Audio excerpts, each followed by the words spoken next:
On April the 29th, Canon registered a digital stills camera with a designation DS126904, the fifth camera that Canon's registered here in 2024. That's a total of 5 cameras that Canon will be announcing over the next 3 months.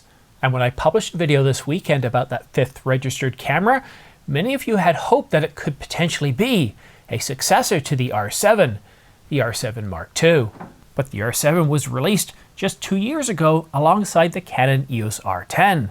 But there's one camera in Canon's lineup that hasn't been refreshed going all the way back to 2019, and that's the Canon EOS RP. Canon's entry-level full-frame mirrorless camera currently selling for $999.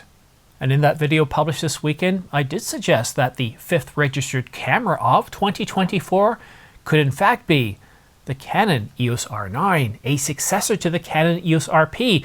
And that makes an awful lot of sense because after all, the Canon EOS RP was one of Canon's top selling cameras, and it gives you an idea that here, still in 2024, a camera that was released in early 2019 is still on sale. It's still selling well. For photographers, it's a great bargain. $999 has got to be one of the cheapest full-frame mirrorless cameras on the marketplace.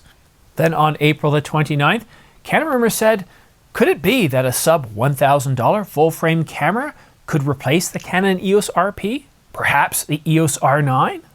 I told you it wasn't altogether a crazy idea. Canon had been planning to replace the Canon EOS RP with a new R-System camera designated as the Canon EOS R9, and this goes all the way back to 2020. But then in, well, I guess the first quarter of 2020, things went completely, well, jam-side down. And the landscape for Canon cameras is different here in 2024, with the Canon EOS R8 selling for $1499. The R9, if released, could sell for $999 and do well within this price point. And while the price difference is only $500, once you leave the United States, you have to deal with things such as exchange rates or taxes and tariffs, and combined together they create a much greater price difference. So if we take a look at the Canon EOS R8, in Canada, for example, instead of $1499, it costs $1899. And in Australia, it's $25.99. And the impact of exchange rates, customs, tariffs, and taxes on consumer electronics outside of the United States has a huge impact. Believe it or not, 65% of my audience, 65% live outside of the United States. And that has a huge impact on our purchasing power. And I'm not the only one thinking this. Canon Rumors cites India as a justification for a more affordable entry-level full-frame camera. Canon has said one of their targets for growth is the developing world, where the cost is a big factor when it comes to things like consumer electronics and cameras. A country like India, for example, is predicted to have year-over-year growth of about 7% through 2028. And the Indian market is going to play an even larger role as we start to see a retreat of the Chinese market. The Canon EOS R9 at $999, while $100 more than Canon had initially planned to release the camera, would still be an incredible deal. Think about it, $999 for an entry-level full-frame mirrorless camera here in 2024. Nobody else is coming anywhere close to that price point. I think the lowest price we've seen is, well, other than the EOS RP itself at $999, is around $1,500 or $1,600 from Panasonic, from Nikon. And while the R9 was planned for a list price of $899 back in late 2020, a lot has changed since then. So we'd expect the price to be $999 if the DS126904 is indeed the EOS R9.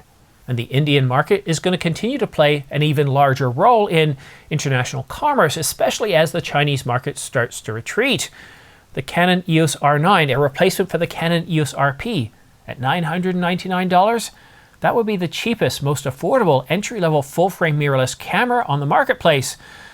Nothing else competes with it. Nothing else comes close. I think when it comes to Sony and Nikon, the cheapest full-frame mirrorless camera, entry-level full-frame mirrorless camera, is at least $500 more, around the price point of the Canon EOS R8.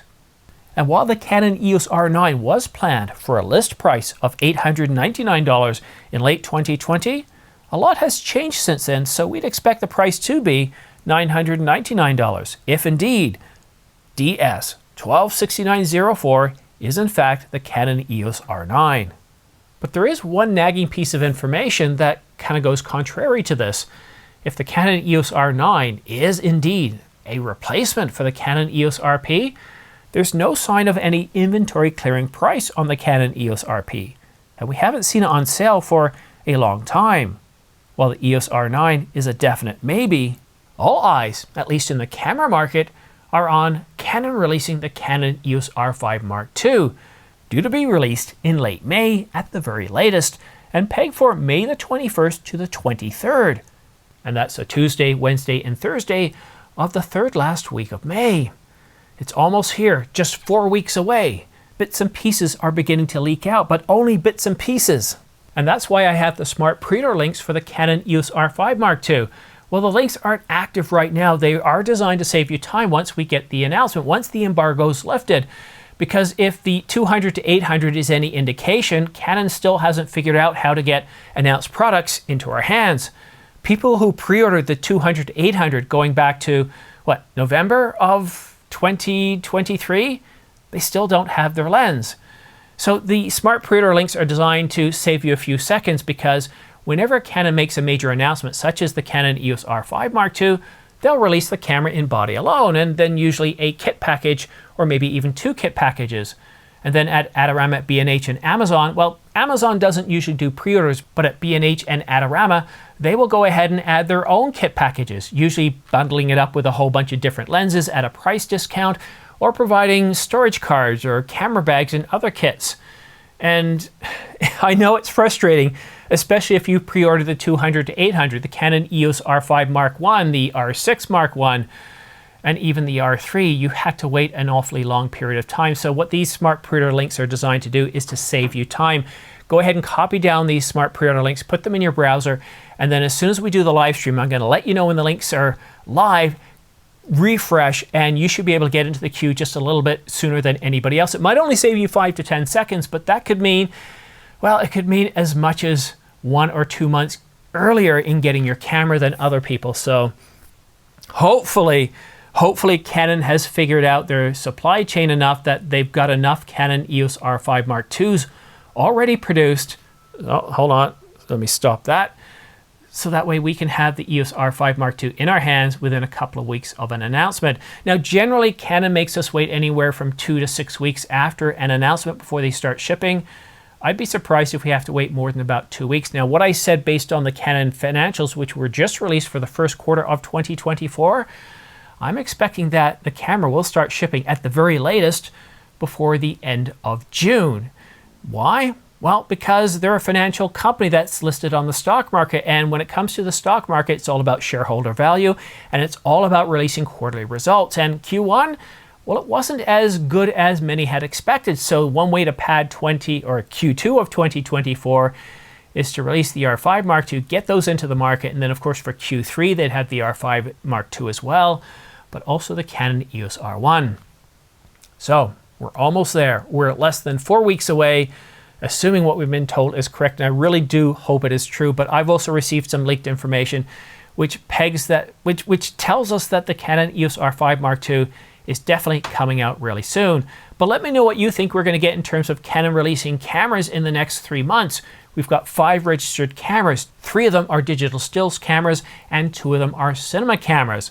Will one of them be the Canon EOS R9, a replacement, an R system replacement for the Canon EOS RP? I think that would be a really powerful addition to the Canon EOS R system lineup, especially once we get the R1. We'll have everything from the R1 all the way down to the R100. Yeah, and even Canon Rumors took a bit of a shot at the Canon EOS R100. If you're thinking of the R100, all I can say is take a look at the R50. I think it's a far better camera for just a little bit more. I just don't get this camera. It offers less in terms of what the Canon M50 Mark II offered. It doesn't even have a flippy screen, which the M50 Mark II did, and a few other capabilities. But enough of that. Thank you so much for watching. Have yourself a great day, and we'll see you again soon.